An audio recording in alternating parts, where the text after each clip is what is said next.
All right, people. We've got something fun to go over today, something new for the channel.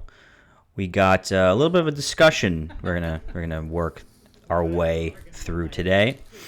You saw in the previous video, we've got a nice little selection of 151, my favorite set. Me and my best buddy Johnny Six, we're in the garage, and we're ripping. If I remember correctly, it was about 105 packs of 151.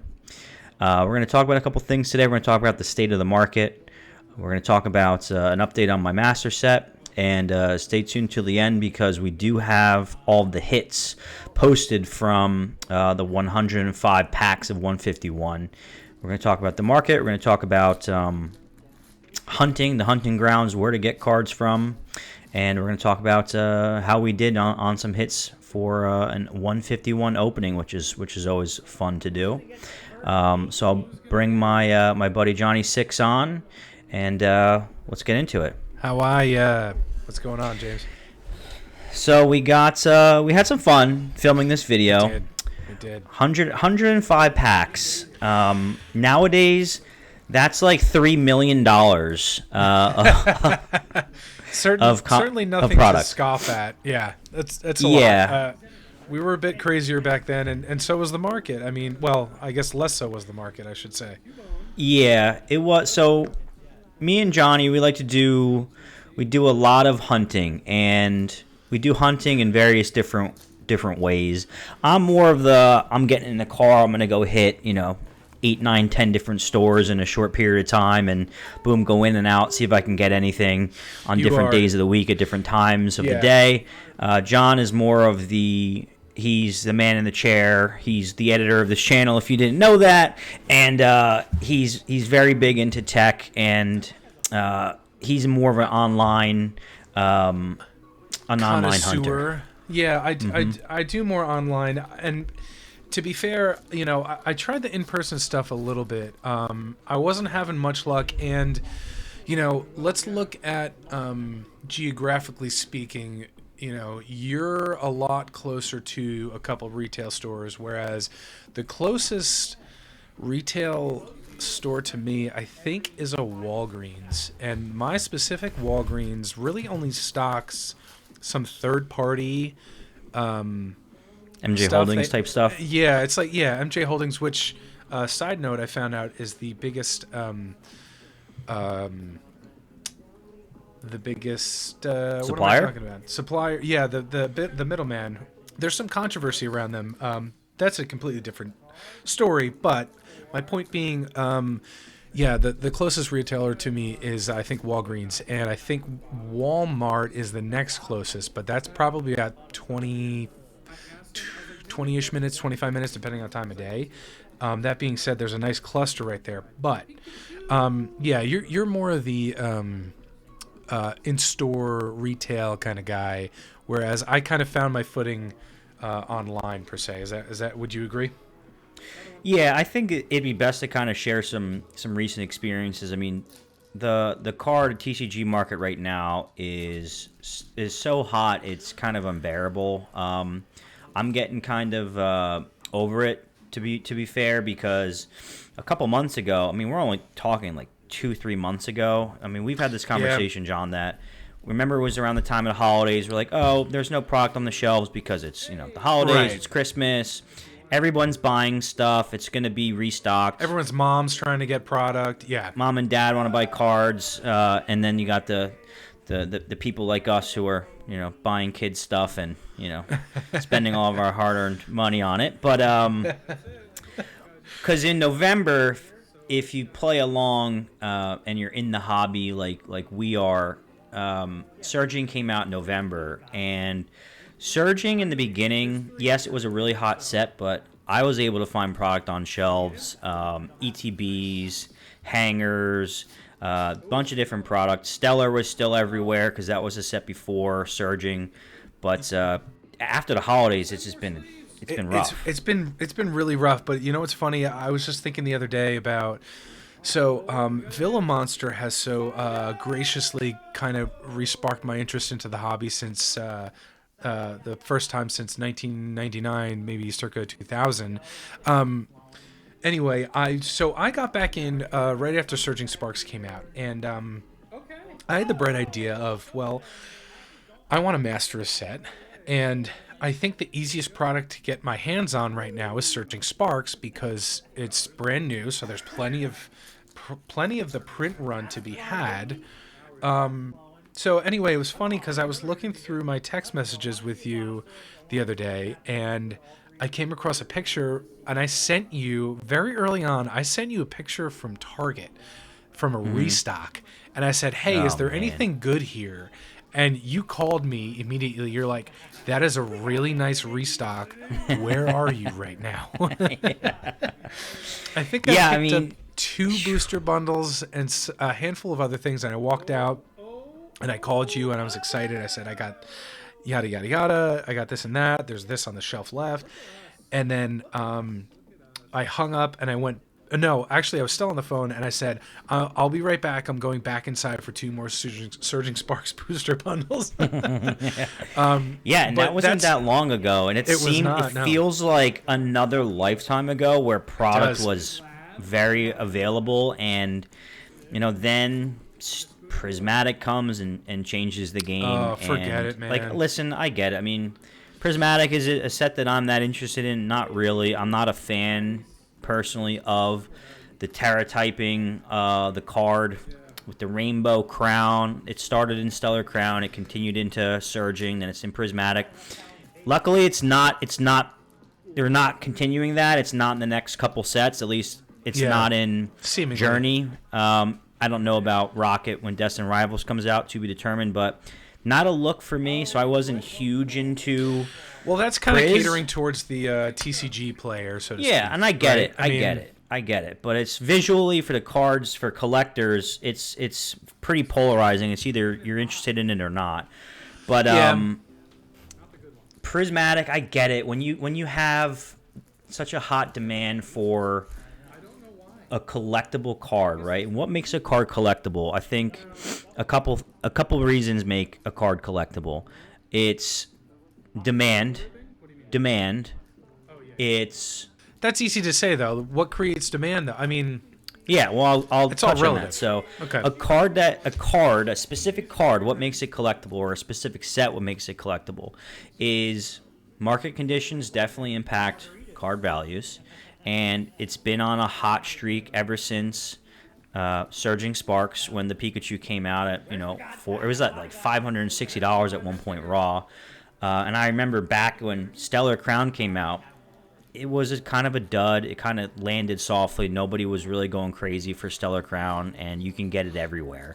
But this ride we've been on for the last couple months started with Surging, and the market was hot because of the surging demand, and that really, really ramped up when you give a set that has 32 illustration rares and secret illustration rares combined, and the set is primarily based around evolutions. So what makes a card collectible is the Mon a desirable Pokemon? Any of the evolutions have been hot for a very long time. Any of the original 151 are pretty hot.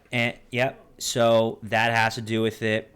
And then on top of it, you get investors that want to buy product that can easily be flipped, and you get singles that are eclipsing $1,600 raw in the Moonbryon / Sunbryon, and then you get the allure of a God pack in this set that has the most expensive English pack to ever be opened, which is a $4,000. The allure around this set was outrageous, and then you just can't get anything because of all these little factors that add up, and it runs people to go and buy product. And then even if you go and try and catch a restock in a store, and hey, maybe I didn't get the Prismatic or I didn't get the Surging, but hey, now there's Shrouded Fable sitting here or Stellar Crown sitting here that I wouldn't have regularly been interested in. But hey, I drove all the way here. I'm getting something. I'm going to take that. Let's start pumping the Persian. then that just booms in a different area. So it's been so hot. I'm kind of looking forward to hopefully what's interesting? It dying down a little bit soon. I never asked you why do you think things popped off with Surging Sparks? Because I remember you talking to me about Pokemon and saying like, hey, this new set is getting a lot of hype. I'm thinking it's going to live up to that hype. What was this, pardon the pun, what was the spark that surged this boom? Ooh. Yeah, so when we're talking about sets, right? So what makes a set desirable is you get some information. Usually it's either a set or two of the Japanese set that comes out a couple weeks before it gets merged into one English set, because the Japanese sets are smaller usually. And there was a lot of desire for the Japanese set because people, again, it's a collectible Pokemon. Who are the most collectible Pokemon? Pikachu, Charizard, Gengar, Blastoise, Umbreon, any of the evolutions. So you have a desirable chase. You have a total set once you get a look at the Japanese set and get to see the artworks. And Super Electric Breaker, I think it was called, right? yeah, something like that. I'm never great with the Japanese names of the sets, but you get a look at the illustrations before they come out, and if there's a lot of desire for the artworks, and then the total set value information gets released, and then kind of just drives demand from there. But we've been on such a heater, and as we're having fun opening up packs in the background here. That's something else I really wanted to touch on. Is that's what's so good about this hobby is it brings people together of different ages. You go to a show, a card show, you see dads with their kids, you see coupled people, older friends getting together and hanging out, and it just brings people together, and just the fun you can have doing something so simple. Usually so simple as opening packs, but now it's not so simple anymore because you can't get product anywhere. I mean, looking back on when we filmed this video, you don't know what you have while you're going through it. I mean, having 105, 151 packs on the table is like, I really don't know if I'm gonna this video is kind of golden because are we ever going to have 105, 151 packs on a table again in one sitting? You know what? I hope so. Probably one day not. I hope so. I mean, hey, if you got the coin for it, but it just keeps going up. And, we do this because this is a set that we both love. It's my favorite set. It's a set that you're mastering and are very close on your Surging Sparks master set. What are you, 6 cards away, 8 cards away? I think I'm 8. Yeah, 8 cards away. And if anyone's been following along, I'm now my latest update. I'm three single itty bitty cards away from my challenge. My challenge I took on myself, which was opening up packs and only fulfilling a master set by pulling alone, not buying anything. And the 3 cards remaining, they're all full arts and 1 IR. I have the full art Golem, which funny enough is the first card I ever bought at a card store was the full art Golem, and now it's haunting me that I can't pull it out of the damn pack. Why did you buy that card at a card store? I just always loved Golem, and I used to play the games and everything. I mean, Golem was one of your looked favorites? cool. Oh, Yeah, I liked him. I liked his moves and his abilities in the old Game Boy and, that's fair. and DS games and stuff like that. So you bought him, and why did you sell him? Because then when I started thinking about how I want to do the master set, I was like, I can't put him in the binder. I might as well sell him. So I just traded him, and now I can't freaking get him for adoption. Yeah, and then I have the full art Daisy's help I need, and then lastly, the stupidest IR, which we've talked about this before. I mean, 151 is such a great set. It could have been the best set of ever if they made a couple small tweaks, in my opinion. But giving Caterpie, if an IR is the last card that I'm probably going to have to be hunting is I don't know, just I get it, show some lesser nod to the Pokemon, original. give them some shine every once in a while, but man, they could have had a Dragonite IR or a Gengar IR or a Mewtwo IR. Just I know, we've talked about so this many before, cool ideas. I mean, There's it's a lot still of cool a fantastic set, and may go down as one of the best ever, but sure. Those are the 3 cards I need. And the funny thing is, the total value of those 3 cards is less than $20, and I'll probably spell well into hundreds of dollars. Which is less than 2 packs of 151, by the way. Yeah. So. Anyway, let's talk about the market real quick and hunting in particular. So, how do you get 100 packs of anything, right? So I tend to make quote unquote like hunting grounds, like areas that that I could hit. Like, oh, there's a Target, a Walmart, a GameStop, a Five Below, a Barnes and Noble, all in a small mile radius, and then I go and I hit them on like a run pattern and on any given day to see if I can get anything like on a lunch break or after work or before work, etc. And you just kind of that's how I like to do it. There's many different ways to go hunting, but that's how I like to do the in-person stuff, just to make it a little bit more economic and effective. So yeah, I would agree. I mean, if you can find a nice big cluster of stores in your area, then that you can hit up, relatively closely, like you said, on a lunch break or something on a weekend or something of early in the morning when they first open. or You're card gonna have stores to know. as well. Hit a store before or Card after a stores Target too, or yeah. something like that, or Yeah, a card show. All different areas those- in person yeah. that are great. those are good to find. Maybe beforehand. If you have the availability, you can go there beforehand, see what they have, go to retail, see if they have anything, and then go back to said card store, local game store, or show, because you know what they have left, and if there's anything there that you want, maybe go back to it. So, yeah, you've done a lot of the in-person stuff, which I'm a fan of, but again, getting back to the point where we were talking about earlier, I'm a little bit further away from some retail stores, so I actually Not as convenient. Yeah. It's not as convenient. I ended up buying a bot. Yeah. It's not. Don't come at me, bro.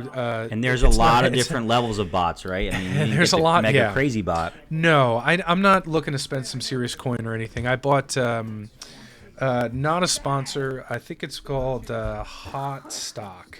Is the name of the application. Mm-hmm. And it was interesting. So you sign up, it's a free membership, and they send you, you look through the inventory, you say, I like this, I like this, I like this. Anytime it's available for a retail store, they send you a notification, say, hey, come here. It'll directly link to the app, and it'll directly link to the product, and it'll bring you right there, and you can check out, which is very nice. But the higher tiers, there is the highest tier. It's only $11 a month, which is not too bad. Or at least when I signed up for it, that's what it was. They called it auto checkout, auto buy, I should say. So you select your products that you want, you select your maximum price you're willing to pay, and you have to then sign into, Best Buy, Walmart, Target, GameStop. Anytime that product drops, if the bot detects it, it will attempt a auto buy. Mm-hmm. And which sounds great on paper. It sounds amazing. In between that tier of the free and the $11, I think that's $5. Don't quote me on it. I think it's a $5 tier. You basically just get alerts faster than the free tier. But there's no auto purchase. There's no auto buy. So I just kind of went full on all the way. I was like, you know what, $11 for the month. If I can get a 151 booster bundle at It MSRP, pays for itself, yeah. it pays for itself, right? So I did it for a month. I tried it out. Long story short, I ended up getting a hit on one Surging Sparks booster bundle. The other caveat is when you sign up for this auto buy, you can only buy one of any given product at a time, which is kind of nice. It deters scalpers from using the app, so you can't buy up the whole inventory. I got one bundle from Target, but Target canceled it because it detected suspicious activity. So Yes, that it was kinda interesting. backfired. Right. So it detected me as a bot. But I will say from the app itself, I have caught a couple restocks. It notifies from you Target. at the very least, right? Along with like other Yes, things, from like the there's alerts, stuff out there yeah. like Poke Notify, Yeah, and exactly. the Yeah. Twitter links and stuff that tip us on like, hey, there's Target's dropping this, Walmart's dropping that. I mean, listen, Yeah. and you got to be quick. It's as sad as that. I mean, I go on and Costco recently stocked Blooming Waters, and I couldn't get them in time. Oh man, don't get it's me a shame. started. So. But at least you get a little bit of a sliver of a chance. But you get these notifications, and you just got to be quick. That's Yeah. the land we're living in right now. You got to with- be with quick, this and you have to be marketplace. diligent. And I caught a Target 151 drop the other day from a Twitter account, and usually by the time Target drops get to Twitter, they're long. They're Gone, 5-10 right? minutes Yeah. gone. Yeah. And I was shocked to get anything. I tried to. I was like, let me, get the max because to be clear, I'm like James said, I'm trying to master the set. I'm trying to rip as much as I can, and if you can rip 151 in MSRP, That's a my win. theory is You go do for that. it. That's yeah. Yeah, we're paying secondhand. Listen, we rip a lot for the channel and for fun and for different things we're collecting. Yeah, we sell some stuff. I vend every once in a while, but the stuff that I mainly buy, I open and I want to share it with people and I have fun with it. And I just want to see product on shelves again. I mean, I don't. It's just know. hard to. It's really hard to think that that's going to it's come so back. hard. Like I remember a time I was scoffing at like, I don't want that Stellar Crown ETB. Now I'd be like, a Stellar Crown ETB, Please, oh my please. God. Oh my God, Yeah. please. But Take my shackles. same thing with like Shrouded and stuff like that. Yeah, yeah. I remember a time where I used to see Paladin Fates ETBs everywhere, and I picked up a couple. I'm glad I did, but Really? you know, Yeah. now it's just like if you saw that, people are throwing elbows at you my to get God, out of the, forget get to the shelves. So it's a crazy market. It has ups and downs, but it just right now feels like, man, are we ever going to see product on the shelves again? So let us know Right. in the comments what you think. Are you having any better experiences? I mean, in the area that you're hunting or your online expos, are you getting any luck on any hits? I mean, it's hard out there, and all we want to do at the end of the day is get product at MSRP. I'm not asking for much. I don't want to keep having to pay secondhand markets. I get it. Stores have to make a profit. They take a cut. They got to mark stuff up. Vendors at shows mark stuff up. People on Marketplace on Facebook, they want to make money as well. Like, I get it, but I want to open product. I just want to be able to get product at MSRP. We're not asking for much. When will we see it again? Who's to know? It's a guess as best as any. But let us know in the comments what you think. If you have any good experiences or, when you think this is going to change. Hopefully soon. Yeah, I hope so too. It's funny. Sometimes I find myself, I'll be scrolling through Reddit or even Facebook, honestly, in some TCG groups, and someone will post like a picture of their Target or Walmart and say like, "I caught a fresh restock and Yeah, no like, one where are else these is places? here," and I'm like, I would get this, and I would get this, Oh, and I would yeah. get this, and I would get this, and like add it all up in my It's head. fun to and it's pretend like, when you see the pictures. Dude, Yeah, oh it's my just- gosh, it's so yeah. when you catch Oh. when you catch a freshie, Yeah. when you Forget catch that it. restock, it's like a gift from God. Like the clouds is. part and a sunlight beam comes down, and then it's a glorious moment. So. If you is. catch any restocks out there, take a moment to enjoy it. Look around, make sure no one's gonna, truck over you, and take Yeah. your time and enjoy it, because I don't see them that often. When I do, I call somebody. It's like Yeah. it's like seeing a rainbow or something. Like, oh my God, it's a double rainbow. So you take a picture of it and you want to send it and share it to people. So. But we're winding down on our packs here. We figured we'd try something new for the channel. Again, stay tuned. We're going to show the hits from, again, 105 151 packs. Will we ever have this many packs of 151 on the table again? It'll bankrupt me, but we could.